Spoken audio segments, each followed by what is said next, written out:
Tech news. इसमें कोई शक नहीं है कि गुजरात विधानसभा चुनाव की शुरुआत से पहले ही मोरबी ब्रिज हादसे की वजह से गुजरात सरकार को काफी बड़ा झटका लगा है। लेकिन गुजरात में बीजेपी की ही गलतियों के कारण, बीजेपी के हाथ में जो मोरबी के नगर निगम की जो कमान थी, उसी के कारण खुद प्रधानमंत्री नरेंद्र मोदी कैसे फंसे हैं। बीजेपी ने ही मोदी जी की योजनाओं को पूरी तरह से ध्वस्त कर दिया। बीजेपी ने ही मोदी जी के मॉडल्स को गलत साबित कर दिया। ये आखिर क्यों उठी है आवाज? कांग्रेस ने आखिर कौन सा नया दाव खेला है? मोरबी ब्रिज को लेकर कहा गया कि इसे सियासत में नहीं शामिल करना चाहिए, इससे राजनीति दाव नहीं पेश करनी चाहिए। फिर भी कांग्रेस ने आखिर ऐसा क्या कहा है जिससे कहीं ना कहीं साबित होता है कि प्रधानमंत्री नरेंद्र मोदी, जो कि गुजरात मॉडल को लेकर देश भर में करते थे प्रचार, वही उनका गुजरात मॉडल हो गया है फेल। बीजेपी की आखिर कौन सी गलतियां थी जिसका हिसाब कांग्रेस देती नजर आई है? आइए हमारे टेक न्यूज में इस खास रिपोर्ट के माध्यम से पूरा मामला मोरबी ब्रिज हादसे से जुड़ा कैसे मोदी जी को झटका देगा बना हुआ है। रिपोर्ट में आखिर क्या कहती है खबरें, सुनने जानने के लिए देखिए रिपोर्ट। मोरबी ब्रिज हादसे को लेकर एक और बड़ा खुलासा हुआ है। पूरी तरह से बीजेपी के कब्जे में है मोरबी म्यूनिसिपैलिटी। ये स्टेटमेंट कांग्रेस की तरफ से आया कि बीजेपी वालों ने ही फेल कर दिया प्रधानमंत्री नरेंद्र मोदी का गुजरात मॉडल। 52 सीटें भाजपा ने 2021 में जीती थी।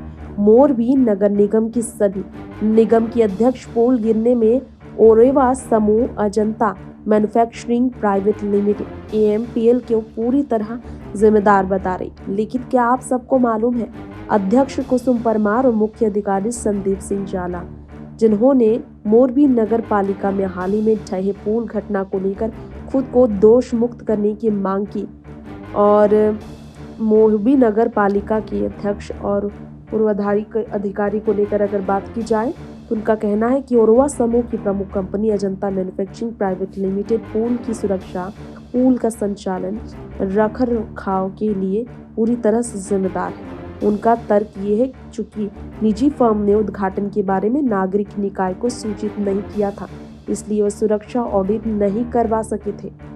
नगर पालिका, जिसकी सभी 52 सीटें भाजपा ने 2021 में जीती थी, उनके पास कोई जवाब नहीं है। CO जाला को इस मामले में निलंबित कर दिया गया शुक्रवार को। फिर 9 लोगों को गिरफ्तार किया गया है। अब इस मामले में ओरोवा समूह के 2 प्रबंधक, किराए पर लिए गए 2 ठेकेदार, 2 टिकट बुकिंग क्लर्क और पूल पर तैनात 3 सुरक्षा गार्ड भी शामिल हैं। कांग्रेस की मोरबी नगर इकाई के अध्यक्ष राजू कावर कहते हैं, अब इसी पर नगर पालिका अध्यक्ष और CO कैसे कह सकते हैं कि उन्हें जय सुख पटेल ओरवा के प्रबंध निदेशक के बारे में नहीं पता था कि उन्होंने प्रेस कॉन्फ्रेंस कर आम लोगों को पुल पर घूमने आ सकने की बात कही थी। अगर वो इस बारे में नहीं जानते थे तो उन्हें इन पदों पर बैठने का कोई अधिकार ही नहीं रह जाता। भाजपा का लगभग 4 दशकों से जबरदस्त दबदबा मोरबी में रहा। साल 1986 से लगातार नगर पालिका प्रशासन और शासनकाल बीजेपी का है, तो ऐसे में कांग्रेस केवल 2.5 साल के लिए मोरबी नगर पालिका पर कब्जा कर रख पाई थी।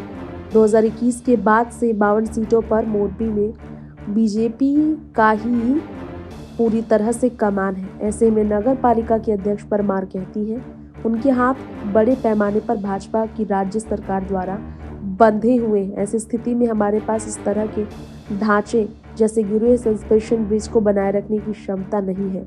नगर पालिका के सड़क और भवन विभाग में 1 दशक से अधिक समय से कोई नियमित इंजीनियर नहीं। नई भर्तियों के लिए हमारे अनुरोध राज्य सरकार के पास लंबित है।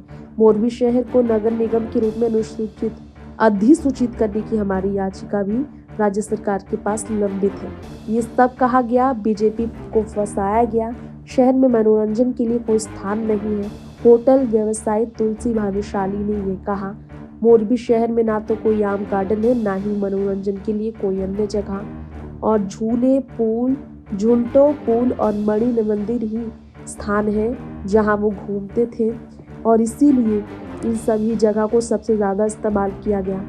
और कांग्रेस का कहना है कि मोरबी पुल ढहने से भाजपा के विकास के दावों की हवा तो निकल गई है। खासकर पीएम मोदी जो दबदबा बना रहे थे अमित शाह पूरे देश भर में गुजरात मॉडल के नाम पर, अब यहाँ पर नगर पालिका के 52 पार्षदों में से कम 16 पाटीदार हैं। मोरबी की राजनीति जाति के इर्द गिर्द घूमती है और पाटीदार इस पर हावी है और संगठित मतदाताओं का सबसे बड़ा समूह है, उनके पास नेतृत्व है और पैसा है। तो आप समझ लीजिए ये आने वाले विधानसभा चुनाव में कितना खराब होगा बीजेपी पर इसका असर, क्योंकि बीजेपी के हाथ में पूरी ताकत थी जिसे संभाल नहीं सकी बीजेपी। टेक न्यूज़ से तृप्ति की रिपोर्ट। प्रधानमंत्री नरेंद्र मोदी को फिर से बीजेपी के कारण सबसे बड़ी चोट लगी है। ये है कांग्रेस का कहना कि मोदी जी को झूठा तो बीजेपी ने ही साबित कर दिया है। तो अब इस पर जवाब क्या होगा प्रधानमंत्री नरेंद्र मोदी का, ये आने वाला वक्त बताएगा। फिलहाल के लिए इस खास रिपोर्ट में इतना ही। बाकी तमाम देश दुनिया की खबरों के साथ बने रहने के लिए देखते रहें टेक न्यूज़। नमस्कार।